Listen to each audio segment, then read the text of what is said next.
everyone, it's Lexee Crystal Harris, and today's book of the month is The Tale of Despereaux. The Tale of Despereaux is a children's novel. It's actually my personal favorite book from childhood. It is a children's fantasy novel written by Kate DiCamillo, or DiCamillo. And even though it is a children's book, it is mostly chapter-based, so it is lightly illustrated. I love this book. It was my favorite book from childhood. I grew up listening to my teacher, my elementary school teacher, reading it to us. And later on, I moved on to buying it. And I just read it every single day because I loved it so much. So yes, this book, even though it is a children's book, it's technically split into 4 books. The first 3 books come from a different character's perspective. And the last book kind of ties all the books together. So yes, I'm super excited to share this with you. My favorite book, my favorite fantasy book from childhood. Yes, so I will share with you a short summary about the book. I will try to leave out spoilers, but if there are, I'll let you know there may be a little spoilers here and there. So yeah, stay tuned and we shall discuss my favorite book from childhood. Okay, heads up, for those of you who may be younger than me, maybe by a few years, you may remember that this book was actually made into a movie. I believe I saw the movie once and was extremely disappointed. So I just want to let everyone know that even though this book was made into a movie, I will not be discussing the movie at all. I remember there were too many changes and I was not a fan. So this review is solely on the book. Okay, now we can move on. So a little background on this story. I don't know if you can tell in this image, but this story, this book, I should say rather, won a Newbery Medal. And in case you're unfamiliar, the Newbery Medal is like a literary medal for books with outstanding different reasons people win these. But the reason why I was exposed to this book was because as a child, in 2004, this book was awarded a Newbery Medal, and thus in elementary school at the time, our teachers would make a habit of reading us stories that were highly praised, and this one just stuck in my memory more than any other book I've been exposed to as a kid. So, before I could really read really well, this was the one book that I always remembered enjoying so much as a child when my teacher read it to me. So that's why I'm sharing it with you guys today. Yes, so as I said before, this book is technically split into 4 different books.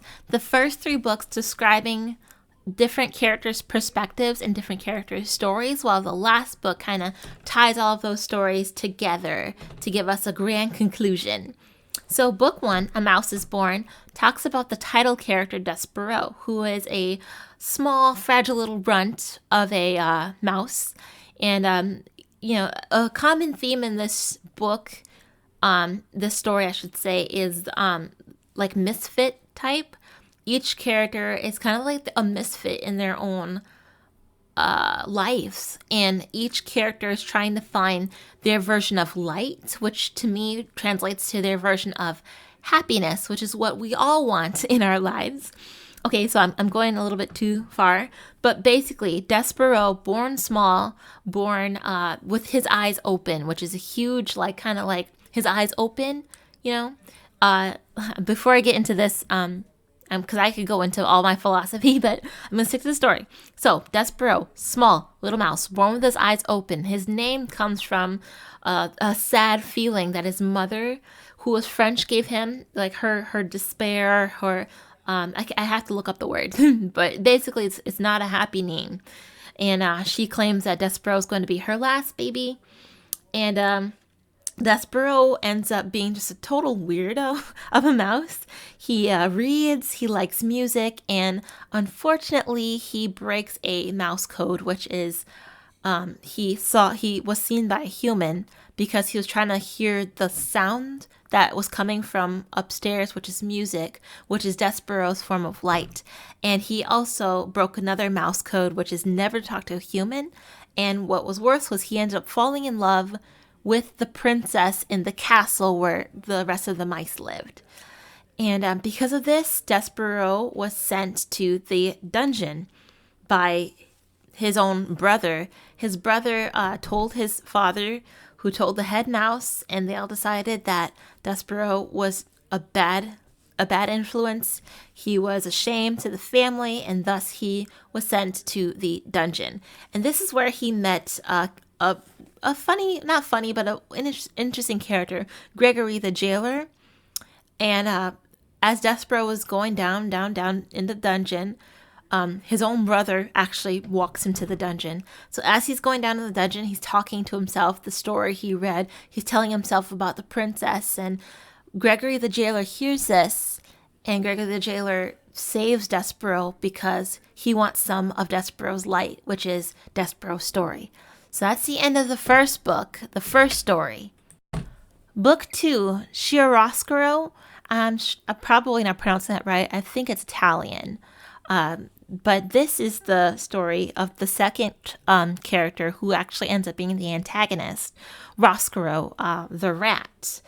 Now, Roscoro's story is kind of parallel to Despereaux's. However, instead of he's seeking light as well, but his journey to light comes through revenge and negative thoughts and feelings, whereas Despereaux's brought light and happiness. So basically the same story as Despereaux, but flipped. So Roscuro was born in darkness, and that was just what rats did. They were in darkness. They were supposed to spread sadness and hatred and negativity. And Roscuro, as a young rat, ran into Gregory the jailer because he was chewing on Gregory's rope, and Gregory held a match up to Roscuro's face. And it's kind of weird, but it kind of ignited that fire within Roscuro to search for light. As in the dungeon of the castle, it's dark, it's sad, it's gloomy. But when he saw that light, that brightness, he realized that he didn't want to be in darkness. He wanted to be in the light. And basically, he's kind of the evil version of Despereaux. So just like Despereaux did, Roscuro went up to the the upper castle, out of the dungeon, to see the light. And unfortunately, as he was searching for this light, he came upon the banquet hall where the queen and the king and the really important character Princess P were all eating and having a great time, blah, blah, blah. Roscuro, now this was before Despereaux was born. As you can see, it kind of jumps back and forth through time. So Roscuro climbs up a chair, up into the chandelier, to get a better look at the light and all the joy and happiness. And Princess P saw him and said, "Oh my God, it's the rat!" Roscuro fell from the chandelier into the queen's soup. Now, the queen loved soup. Soup was her life. That was her thing. Roscuro the rat fell into her soup, and it scared the queen so much that she died. I guess she had a heart attack and just died. And because of this, Princess P condemned Roscuro and all rats, saying, "You're a rat." And that word hurt Roscuro. And the king he outlawed rats. And he said, "No more rats." So Roscuro, who felt very bad, but at the same time was like, "Well, you know what? I'm a rat, so I'm going to seek revenge." So Roscuro, as you can see in this image, which is from the book, he put the spoon on his head and wore it as a crown. And from then on, he vowed to get revenge on the whole royal family. Now, mind you, after the queen died, the king outlawed all soup and everything soup related. So this is going to kind of tie into the next story, which I will explain in a moment. Okay, and this book 3, Gore, Tale of Miggery Sow. Upon reading this as an adult, I realized that this is a very, very scary story. Very sad, honestly, very tragic. I didn't realize just how impactful and sad this actually was until I read this book again as an adult. Okay, first things first, Miggery Sow. Miggery sounds like misery, which is basically her life for a long time. Midge was named after her father's prize pig, hence the sow. And as when Midge was 6 years old, her mother passed away, and this drove her father to sell Midge into slavery. And unfortunately, he sold her for one hen, a pack of cigarettes, and a bright red tablecloth. And that was it. And upon reading it, it was really scary. And the main theme of Midge's story is that every time she says she wants something, people tell her, no one cares what you want. So obviously, Midge is 6 years old. She's watching her father walk away and having her stay with this horrible man who she calls uncle, who we know is not her uncle, but and Midge is saying, I don't want to stay with him. I want to stay with you, Dad. I want you. And her father says, Midge, no one cares what you want. It's very, very sad. And honestly, it kind of hurt my heart a little bit. And, Midge is consistently abused by Uncle, who, she calls Uncle. And he gives her these things called clouts to the ear, which is basically like, if she messes something up, she gets hit in the ear. And she's been hit so many times that her ears barely work. They look like cauliflower because they're so bruised and, messed up. And again, Uncle asks, do you want a clout to the ear? And obviously Midge says no, but she gets one anyway, therefore reinforcing the idea that nobody cares what she wants. And like I mentioned, the soup was everything soup related. In the last book, all the soup stuff was outlawed and banned because the queen died eating soup. So one day, Midge is watching the Princess Pea and her family. She's seeing them cross through the village, and they're bright, they're beautiful, they're golden, they're light. Again, that idea of every character trying to find their light.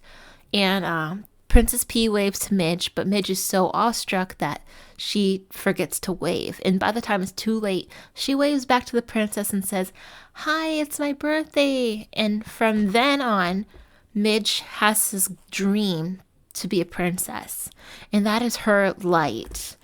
Okay, skip a few years forward. The castle guards come to Midge's house, where she's staying with Uncle, and the castle guard says, you need to hand over all your soup related stuff, your spoons, your bowls, your kettles, everything. And Uncle, kind of dug himself in a hole here. He said, oh, you're going to take everything I own, even my girl? And the castle guard says, oh, you own a girl? He's like, yeah. The castle guard's like, well, it's illegal to own people in this kingdom. Everybody's equal. Nobody owns another person. So in a sense, the castle guard rescues Midge. He brings her into the castle, and she becomes a servant, a paid servant. And, Midge, because her ears are so bad, she often can't do a lot of the tasks given to her. Not to mention, oftentimes, she just gets too distracted. She's not a very good worker. So finally, Cook, who's kind of in charge, she says, okay, Midge, the only job left is for you to give Gregory the jailer his food. Okay, so here we go. Midge is like, okay, fine, whatever. And, the story kind of paints the dungeon as this scary, creepy, dark place that is really just spooky. And Midge goes down there, and because she can't hear anything, she's really not that scared. And as she is giving Gregory his meal, Chiaroscuro comes in. And, Chiaroscuro actually knew Midge's father because her father was in the dungeon. And Chiaroscuro took the red cloth that her father had because he was in the dungeon, blah, blah, blah. So Chiaroscuro was able to talk to Midge, and he's like, I know your name, you're Miggery. And that caught Midge's attention. And that is how Chiaroscuro recruited Midge into his plan for revenge against the royal family. Okay, now we finally reached the end. Book 4, Recalled to the Light. This book is basically the conclusion. It ties all the stories together. And, if I'm my personal opinion, Princess Pea is kind of the glue that holds all these stories together. So here we go. Last book. Back to our hero.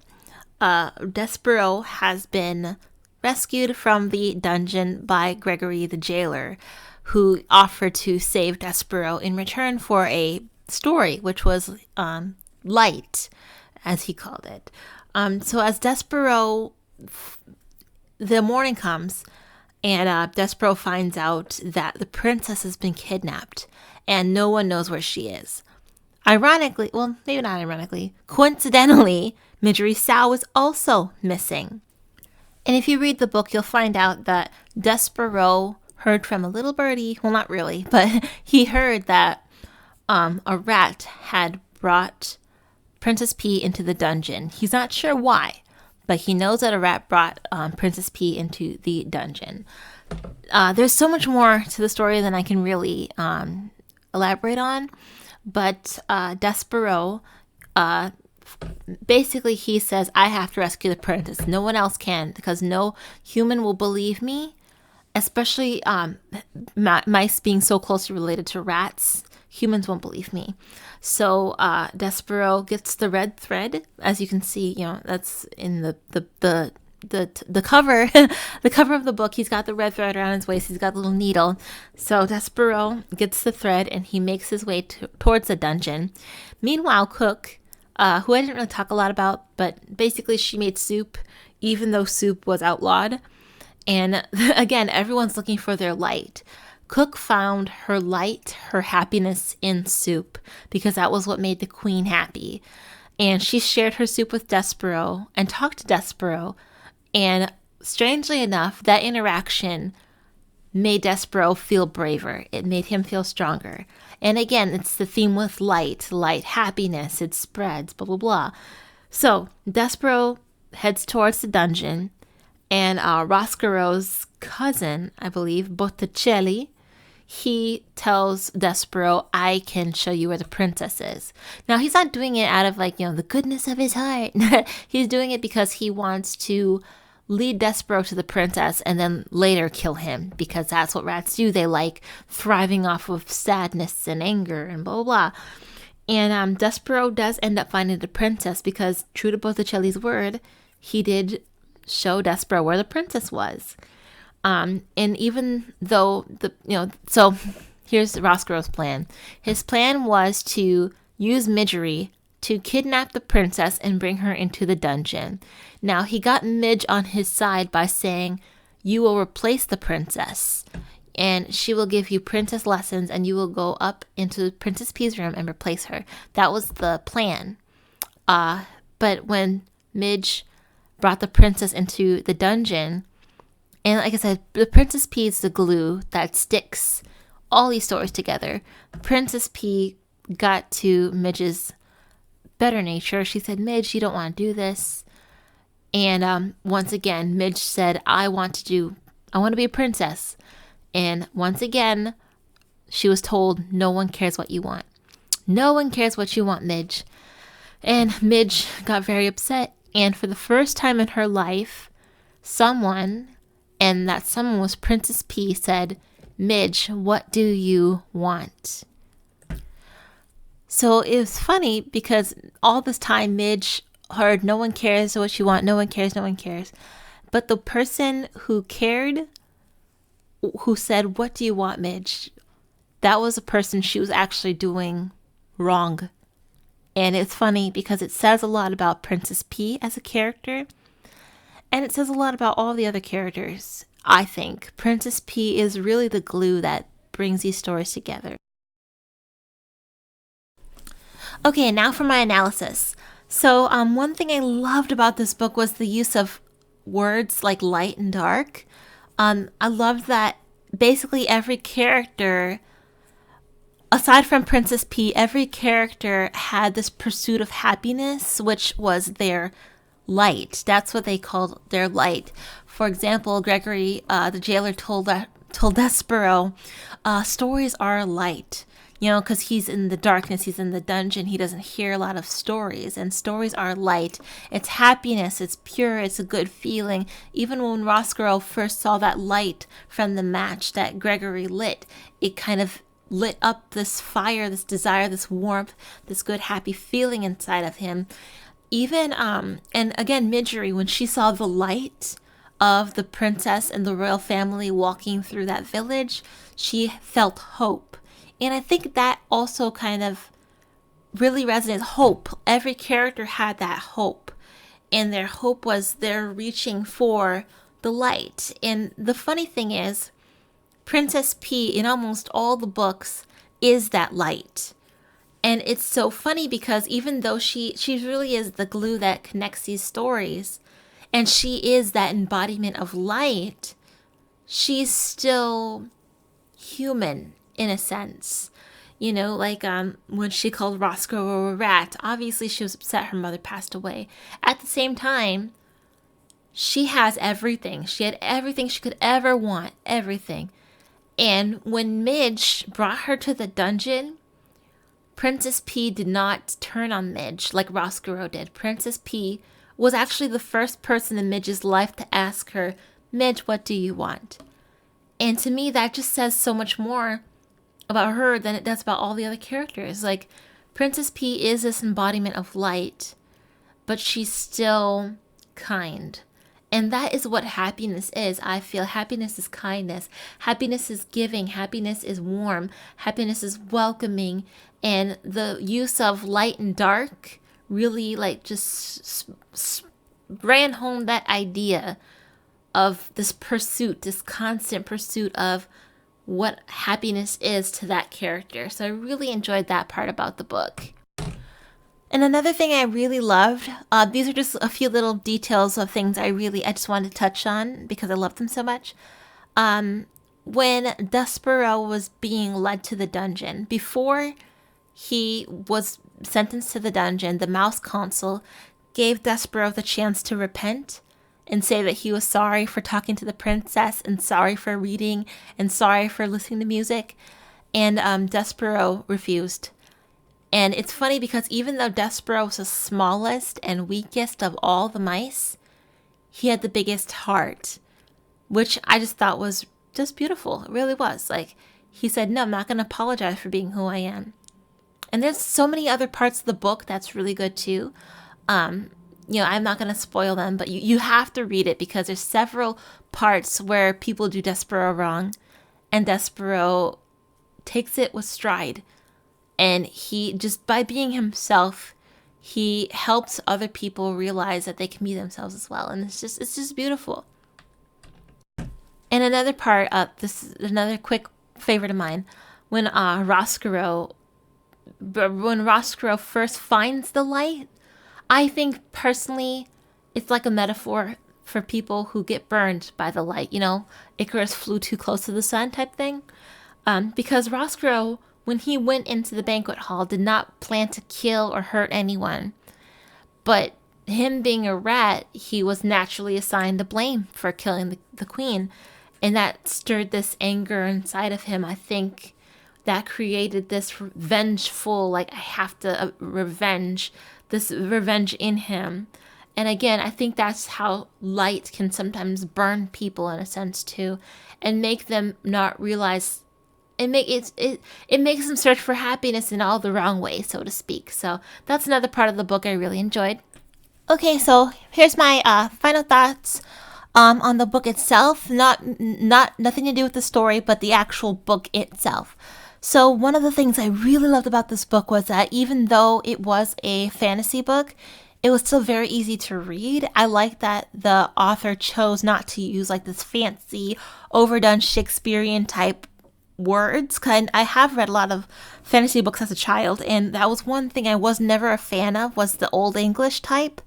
The author made this book so fun to read, and I like it because it's very engaging.